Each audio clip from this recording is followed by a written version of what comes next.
Good morning. Hello, everyone. I'm Angelina Carleton, the founder of the Design Your Legacy podcast. And I'm looking to distill the best practices, the positive examples in action, and the best ideas to inspire you. As today's affluent are two-thirds self-made, I hope to invite a variety of guests from many walks of life and income levels to bring you their insights and experiences. These guests range from family office professionals, Hollywood directors, and those in Generation Z, as they each contribute their thought leadership to this subject of legacy. I hope to provide interesting guests who challenge your beliefs with their strong bias towards optimism and how you too can value your time, life, and personal legacy. How would you spend your time after you retired or retired 4 times? Here is an incredible story of someone who turned their struggle into a vehicle to help others. Today, we are talking with Berry Fowler, the chairman of the Fowler International Academy of Professional Coaching, on this Designing Your Legacy podcast. Berry believes in the power of coaching as he sees similar industries now migrating to this skill set and industry. He has a website that he will speak on further as he shares his course offerings, where you too can be one of his 9,000 students around the world in today's growing industry of coaching. Welcome, Mr. Fowler. Oh, thank you so much, Angelina. And please call me Barry. Very nice, very nice. So, would you like to share a bit about your story? You went to maybe, what was it, 5 different colleges before the breakthrough happened. Yeah. That's the absolute truth. Like hundreds of thousands of other students in our country, somehow I didn't learn how to read, or at least read well enough to take advantage of a college education. Yet I managed to fool my way through elementary, junior high, high school, and graduate, and even into my first college, but didn't have those skills. And so for me, it was very frustrating. And I would, try as hard as I could. My grades were below sea level. I'd quit for a semester, go do something else. And I was really successful in the real world, but college was it was like pushing a rope up a hill. Yes. But I grew up in a family that, was just expected. We go to college and then we create a career. And so I had this goal hanging over my head, and I'd go back and try again, and with the same kind of dismal results.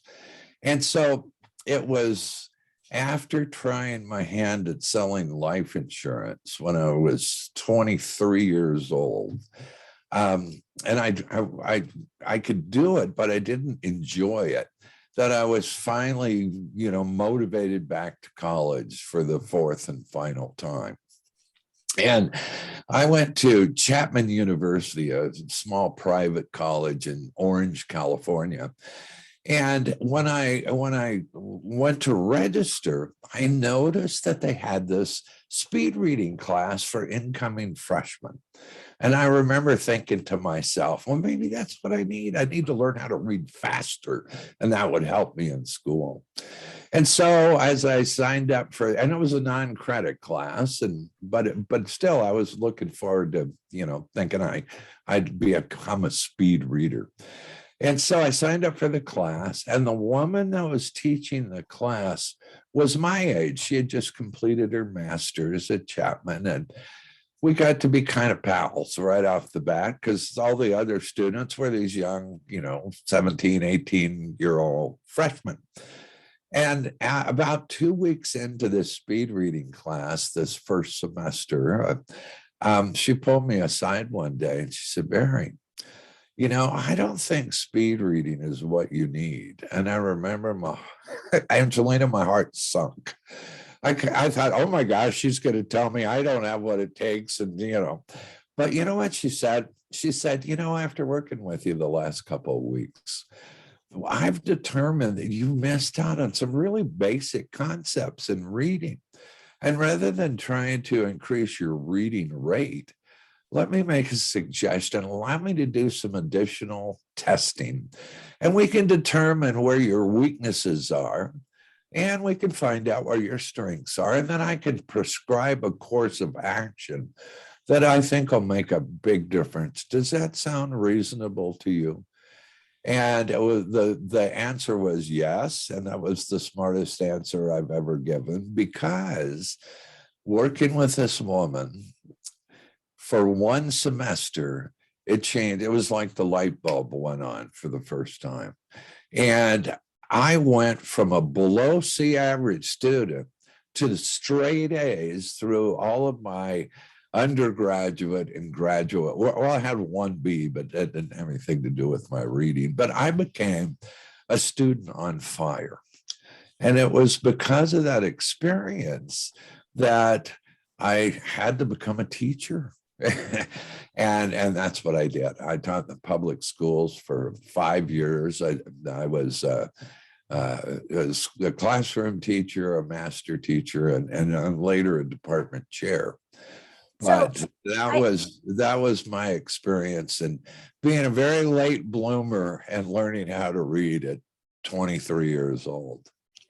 So I just want to highlight for a moment that while you were struggling in the academic world, on the weekends, you were busy as an artist doing caricatures, building sales teams. And one of the observations that I shared with you before today's recording was your developed gift when it came to people skills and sales skills, that, that area of your life grew. Would you speak on kind of that second world that helped propel what would later Yeah. become your franchises? And Yeah, when you're academically challenged because of a lack of some very basic information, you typically make up for that in other ways. And remember, I said I managed to fool my way through high school into college, and I did that because I had great listening skills, and I developed some very strong people skills as well. And so I started my first business when I was 19, and I did caricatures and portraits of tourists in a place. Well, my first art concession was in Marineland in Southern California. And as I became more and more immersed in that business, I leveraged that by hiring other college students and training them to do portraits the way that I did, and also to do caricatures, and ended up owning several art concessions. And, in that kind of business, people skills are really important, not just for the tourists that you're providing your services with, but for also building a great team of people who are excited and motivated, to be part of my business. I just wanted to share that story with the listener or the viewer, because here you are and you're struggling with an academia, and then you're also simultaneously realizing that you could make more income through this art, kind of side business. And I Yeah. just think that was another light bulb that went off that moment. Yeah.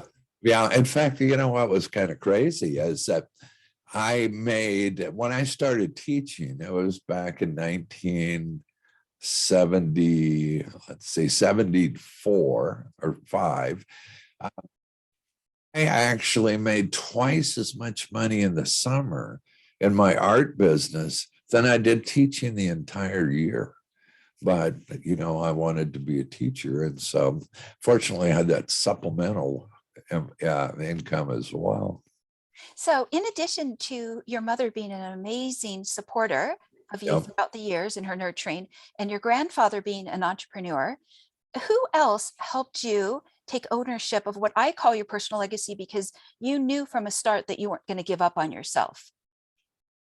I was so fortunate. When I was in the 9th grade, my mother married an incredible person, my stepdad. And he was another,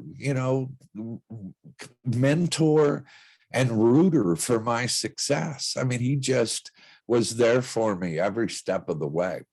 And in fact, When I wanted to get the art concession at Marineland, um, he helped me walk through those steps, and it was really interesting. When Marineland had never had a private concession on their grounds, but talking with my dad, he said, Barry, this is really a good deal for Marineland and for you. And so what you need to do is you need to write a letter to the president and explain why your art concession would be so beneficial. And then once you've heard anything, or even if you haven't, you go down to his office and you sit there and you wait until he sees you. And I did that, and I didn't have an appointment. The secretary, I waited for hours and hours, and she said, well, he's busy. And I said, oh, that's okay, I can wait. And I sat down and I waited for hours and hours. And finally, I could hear the secretary, she'd pick up the phone and she'd say, yep, yep, he's still here. And so finally, the guy lets me into his office and has me do a caricature of him.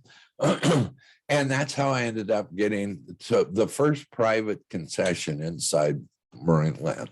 But it was my dad that taught me to be, very focused and persevere and, set my goals, and then just don't take no for an answer and just go get them.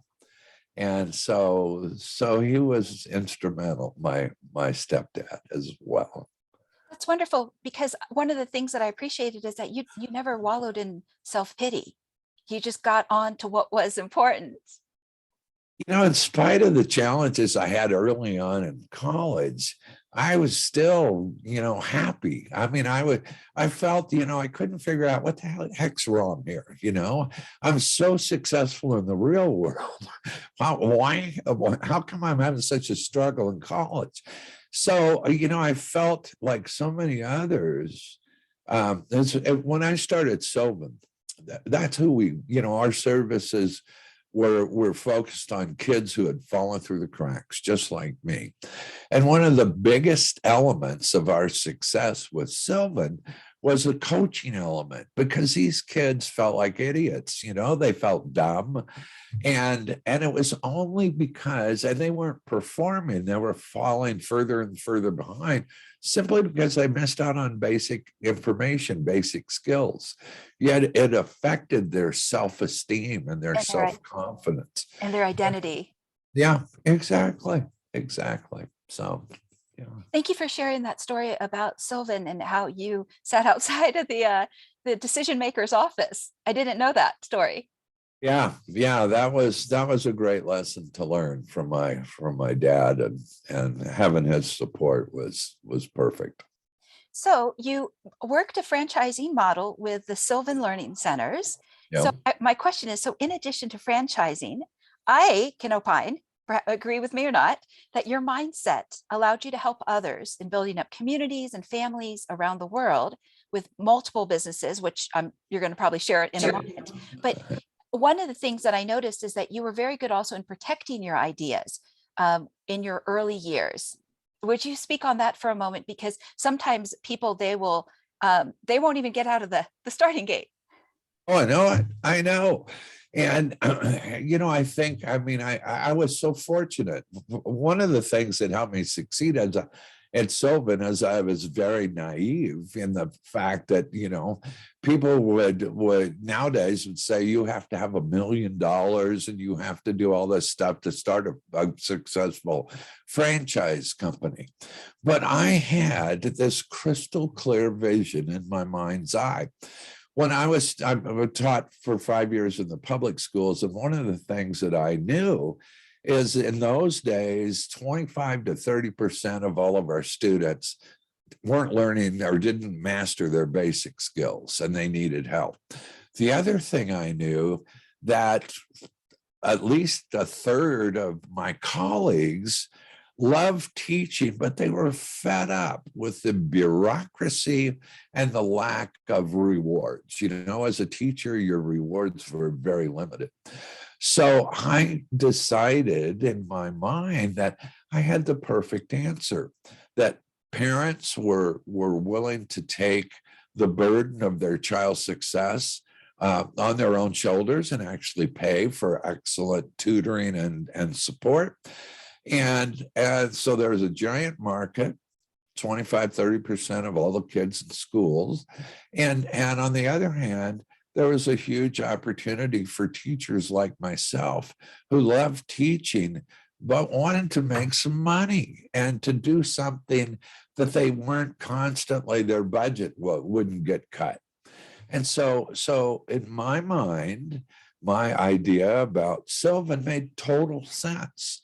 And I decided that I'd quit teaching and start my first learning center, prove it educationally successful, and then prove it successful from a business standpoint, and then franchise it to all these wonderful teachers that love kids and would love to have this kind of business. And so when I defending that dream was really important, because I was so excited when I decided to do it. And I would tell my friends and colleagues, here's what I'm going to do. I'm going to start a learning center. I'm going to prove it great, that it's very successful. And then I'm going to franchise it all over the country. And people would look at me like I had completely lost my mind. And even some close friends and even some family members and colleagues would try to talk me out of my dream. They'd say, Barry, what do you know about franchising? What makes you think you could do this? And, you're going to quit a tenured teaching job to do this crazy idea? And I said, yes. But the reason I was able to defend my dream was, in my mind, it was absolutely crystal clear.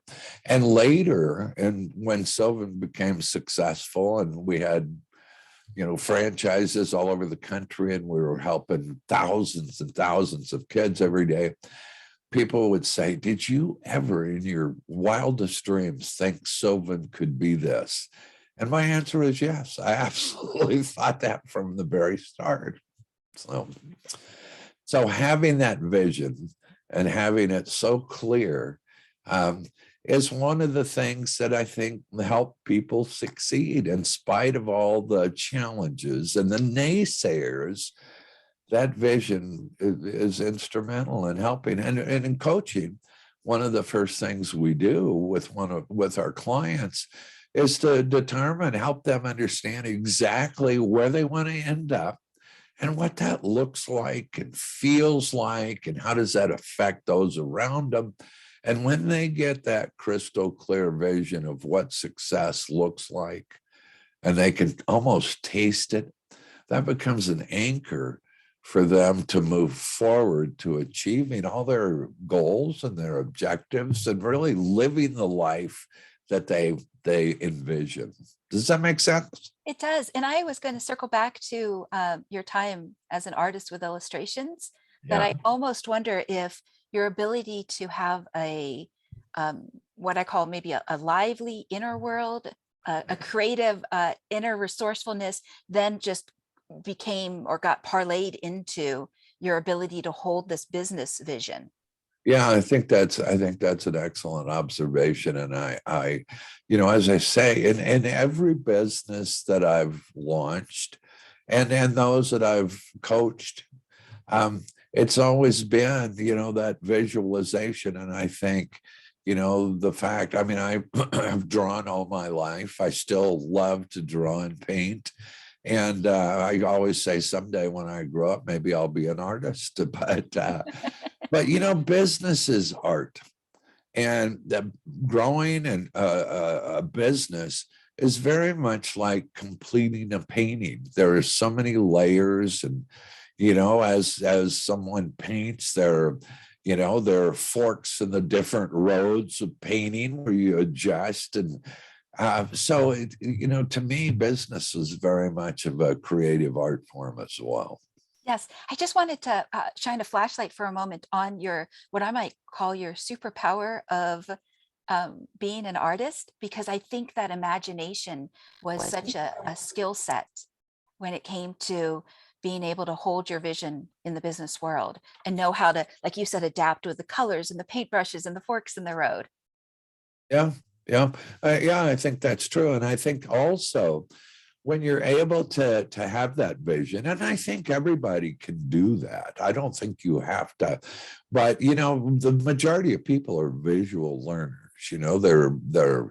They're visual, auditory, and kinesthetic learners, and those are the three kind of learning modalities. The majority of people are visual, and a lot, and we're all kind of a combination of the three. But having the ability to see things, and then see things that can become a reality, is really, is really something that's helped me all throughout my career, and I've been able to share that vision, which has allowed me to leverage what I do and help others learn how to help others through, either Sylvan or the little gym or through coaching. Wonderful, wonderful. I just again wanted to inspire anyone who's listening that also might daydream and have an idea in their heart, but when they can hear another individual say that they leveraged that dream into a reality, I think that can also plant a seed of hope and so forth. Yeah. And I think one thing really important, a tip, is stay away from the negative folks that want to try to steal your dream, because you can bank on the fact that can happen. Yes, very good, very nice. So did you keep a journal or a map during your growth? Like did you track it at that time, or do you look back and did you wish you did? Yeah. I kept I guess an economic, two things. One, I was constantly visualizing what the next step would be in the progress of my business. And so I kept constantly doing projections, and I do best case, projections, what reality might be, and then worst case.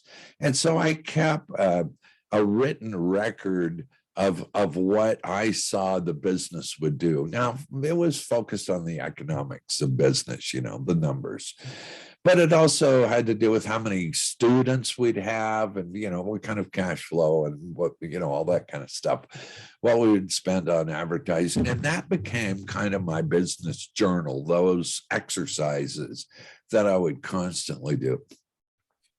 And so that was really helpful. But the other thing that was helpful for me is I kept what I call my motivational drawer. And I knew, well, one of the things that when I started Sylvan, one of my goals was to be able to retire by my 40th birthday. I mean, that was a very crystal clear goal of mine. I wanted to be financially independent by the time I turned 40. I remember you sharing that. Yes. Yeah. And for, I was able to do that. But it was always part of my vision, that I'm going to work real hard and I'm going to make sure that there's integrity in the business, and that eventually I'm going to sell the business and I'm going to do whatever I want to do when I'm 40. Right.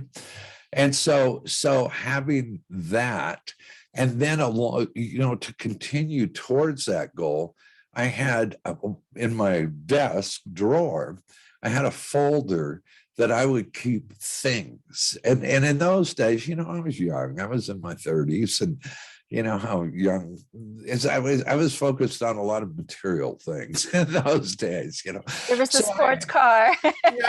Boat, sport, exactly, Porsche, and I would have those kinds of things, a jet, in my motivational drawer. And when I'd read an article or something about something that would, oh, I want that, or I want to do that, I want to travel, I want to cruise, so I keep putting these little things in my motivational drawer. And sometimes, if I was, right? As most everybody knows, there are the great peaks and there are those dips, those valleys. And sometimes when I was having some challenges and feeling like I was in one of those deep valleys, being able to just kind of look through why I'm working so hard and what I'm doing was really, really helpful. Now, Angelina, I got to tell you, my motivational drawer has changed tremendously. And at this stage in my life, I've been blessed and fortunate to have all the things I ever dreamed of, and did, when I was young. But my motivational drawer are all about my kids and grandkids and my community of coaches. I mean, we only attract the nicest people in the world. And I call them big-hearted people. And everybody is attracted to coaching because they want to help others. And sometimes, they want to make money and they want to work part-time. They want to be able to travel and still, make a difference in people's lives. There are lots of reasons, but they're big-hearted people. And so my focus, instead of things anymore, or my family, my kids, my grandkids, and my incredible community of the best people I've ever been surrounded with. So people before things these People, days. yeah, we learn those lessons along the way. One of the things that I thought was very interesting that you had shared in our first conversation is the number of doctors and therapists and people that are in similar industries that are now migrating and transitioning to coaching, and realizing if they have just maybe 10 or 11 clients that they can match their income. Yeah. It's interesting you say that because right before we started this podcast, I had what we call a discovery session with a physician, and she's been in medicine for 30 plus years. And she's looking at, and we were laughing because a lot of times I call it the fourth quarter career, and it's an opportunity to stay engaged, to remain relevant, and to do good and help others live a happy, abundant, feel good, successful life. And that's exactly what this physician, this woman that I was speaking with, and she actually came because one of my master coaches, who's been a doc for 25 years, they were colleagues. And so it's the trend that's been happening over the last 5 years and accelerated greatly over the last few is people from helping professions like counselors, therapists, psychologists, and medical doctors are looking for additional ways or an alternative way to help people earn a professional living, whether it's full-time or part-time, and get away from bureaucracy and red tape and what's going on. And so yeah, a lot of professionals are making a switch. And a lot of times I hear from these folks that, besides looking for freedom and flexibility, because coaching is a non-regulated profession. And so you don't have to deal with all that stuff. And they're happy to say goodbye to it. Many of them also tell me that, for decades, they've been dealing with clients, and it's a lot of negative baggage that they have to listen to and deal with. And it affects them. I mean, it starts to, affect them. I hear it all the time. And they say, one of the things I love the most about coaching is it's forward looking and positive. So anyway, yeah. It changes the vibration of your day because we take our work home with us, whether we admit it or not. Exactly. Yeah, exactly. It changes our wall. Huh? Yes. So circling back for a moment, as you were what I might call building your kingdom or building your businesses, what was something that you utilized as a best practice or a tool to hold yourself accountable? Because sometimes people can have amazing goals, and then a month in or 2 months in, the rubber hits the road and they might have to be called out unless they're calling themselves out. Yeah, and you remember how we were talking about journaling, and I said much of my journaling was focused on the economics and the growth of my business, and that's one of the ways I was able to constantly hold myself and our whole organization accountable to what we wanted to achieve. And a lot of it dealt with numbers and cash flow, but in those numbers were people. How many people's lives are we affecting? And so that was a constant reminder, and getting the team together and getting them to completely buy in to the results of what we do collectively for people.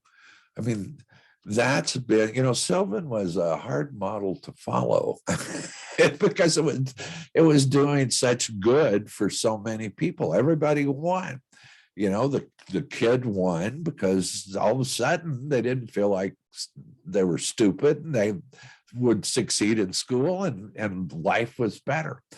The parent won because as a parent, our hearts are in our children, and so we didn't have that constant agony of a child that wasn't succeeding. And the schools won because kids were better performing, and they were able to move, help these kids move forward. And then we as a business were winning. So it was that perfect combination, which spoiled me because I mentioned I retired right before my 40th birthday. And my first retirement lasted for 5 years. And we ended up traveling, do all the things that you had dreamed about doing. Before you couldn't golf anymore in Hawaii. Yeah, exactly. We moved to Maui and lived on the Kaanapali golf course overlooking Kaanapali Beach. But after 5 years, my wife had said, "Hey, bud, you got to go back to work because you're driving me nuts. I'm going to have to hit you with the shovel or something." And I was pretty ready. I was worried my brain might atrophy or started to atrophy. And that's when I went back and acquired the little gym, which is just a little mom and pop organization, and got immersed again, and went through that same process. But during that first 5 years, a lot of people gave me incredible offers, but I got to the place where it had to be socially beneficial. And so I later learned the term social entrepreneurism. And I was spoiled with Sylvan. And even though there were some great economic opportunities that came along, and when I measured them against the importance of what we did at Sylvan, they just didn't stand up. And so the little gym was an opportunity for me to continue to provide a solution to a challenge that affects society. And so that's become my MO, so to speak, and part of it, or the model, was helping people learn how to help other people. And that's why my natural progression to my fourth quarter career, which I call, my passion project, is our coaching program and helping others learn to coach and help others. And we brag about almost 10,000 students around the world, but the thing that's most exciting about that is that every single day, thousands and thousands of our coaches are changing the lives of tens of thousands of people. So it doesn't get much better than that. So do you think that this is what your legacy will be? I hope my legacy will be that I was a nice human being who loved human beings and rooted for people and provided some solutions to challenges to help make lives better. I think that would be and that I was a great granddad and a really, really good husband. That's wonderful. Very nice. Very nice. Thank you for speaking into your legacy, because I think it's important that people have these conversations more than news, sports, and weather, to be able to look across the table and ask, what would you like your legacy to be? Because it requires the individual to search for the answer in their mind, Yeah, in yeah, addition to who won the latest, Sunday football game or something. yeah, yeah, yeah, exactly. So Yeah, you've had much success, which brings me to the question about celebrating milestones. I think sometimes as a society, we either forget to celebrate milestones, or we just don't place a value on them. And so obviously you realize that somebody who just goes and goes and goes can get burned out. But if we can yeah, have a moment to celebrate um, those milestones and wins, then it also, in what I call, sets a positive example in how we can be, how we can live our lives. So how did you celebrate, if at all, when you've had the momentum at your back, starting at age 25 or 20 or 19, because yeah. you went from one success to another. I did. Now, along the way, there have been some things that I had in my mind's eye crystal clear that didn't really work as well. But for the most part, I've been blessed with lots of success. And I think celebrating its successes is crucially important. In fact, when we train people to coach others, one of the things that we do, besides helping our clients develop this crystal clear idea of what success looks like, it feels like, and then developing really well articulated plans and taking those action steps along the way. During the ongoing coaching process, celebrating client successes is crucial to the ongoing coaching relationship. And I've never been hesitant to celebrate my own personal success. Remember my motivational drawer? Yes, yes. Well, I would, as I move forward, I would pull something out of that drawer and say, it's time to get that. And so So you I- got that Porsche. yeah, yeah, exactly. Although I bought that for my wife instead of me. Okay. I had changed to, I wanted a big Mercedes instead of a little Porsche by then. But anyhow, I gave my wife one for Christmas. So, but yeah, it's just been a way that I've done business, and it's a way that we treat our clients and help our clients, remind them of every week. Let's say we're meeting with a client every week. There's momentum and steps, and even small steps when they've achieved a particular goal or an objective. It's time to celebrate, and it's a really important element of helping people stay motivated and focused and moving forward. And so, yeah, I'm a firm believer in celebrating successes. And, when I was young, a lot of it was partying and traveling and crazy stuff. But as I matured, there were more important ways to celebrate. Yeah, I just wanted to highlight for a moment that whether big or small celebrations, it could be a dessert, a toast of good wine, something like an out of town trip of play and exploration and adventure, but something to keep that built into the conversation, into the coaching relationship, but also into, what I might call, when somebody's developing a legacy, to not just have it be all work and no play. Yeah. Yeah. Yeah. It makes a huge difference in our overall well-being. So many times we're so focused on our career, or what we have to do on a daily basis for others, and especially moms, but all of us, we're so focused on doing things for others. It's important that we do things for ourselves, and it's not selfish. So many people right now, they're caught up in what the slipstream of life. Yeah, we had a conversation about that. Yes. They're being held on day after day, and they know that they're in this rut and it's just streaming them along, and they're reacting, and they're not taking time for themselves.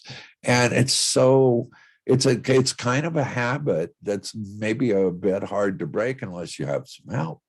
But once you do, and understand how that those obligations that you feel, you're actually going to be better prepared to serve others when you take time for yourself.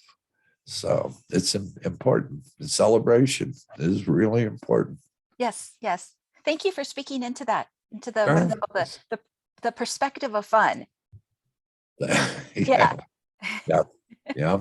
Because sometimes people can think of entrepreneurship or even their legacy as hard work. And there might be an element of truth to that, but I think we could also put on the mindset of, well, what if it could be fun? Yeah, I mean, I've always felt, I mean, I think it's the most stimulating, exciting, and fun thing we could ever do when we chase and follow and achieve our dreams. Bravo. Whether it's a business that we're launching, or helping someone achieve their dreams. It just doesn't. There's I can't think of anything more fun than knowing what you want to do and achieving it and having that tremendous feeling of success. Yes. Yes. Absolutely. I concur. I second that motion. Yeah. If you could have one message to share, given your life experiences as well as business successes, what would that one message be today, for somebody who is considering what I call taking personal agency of their legacy? Yeah, I would. I think my message would be, dream your dreams, and dream the biggest dreams you want, and then start to feel what that will be like when you achieve those dreams, and don't let anybody ever talk you out of them. And that's how you're going to build your personal legacy, by dreaming, defending your dream, and taking the steps necessary to do what in your heart you were born to do.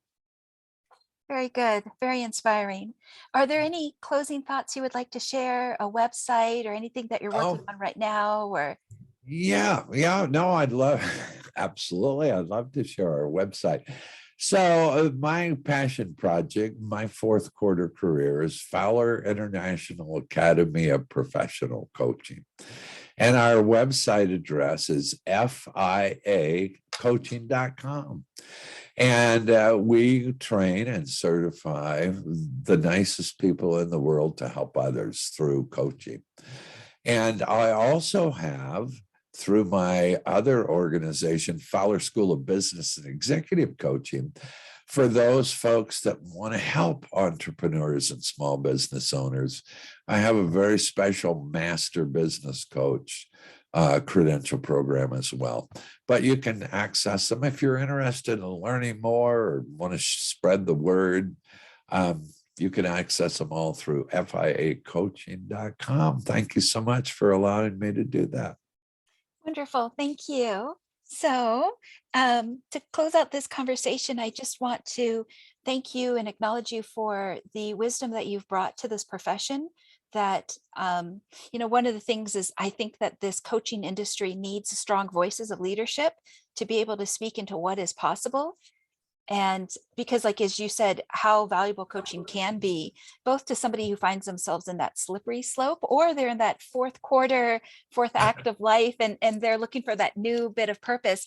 But I think it's just so important to highlight, who coaches are, and also just what it is you bring, your perspective, in mastering your imagination and your artistry, and being able to parlay that over into the business world, whether it's those numbers reflecting back to you. But you held yourself accountable. You didn't let, what I might call like a sad story stop you decades ago. You just you turned it around, you waited outside the office of the decision maker at Marine World, and the rest is just beautiful history.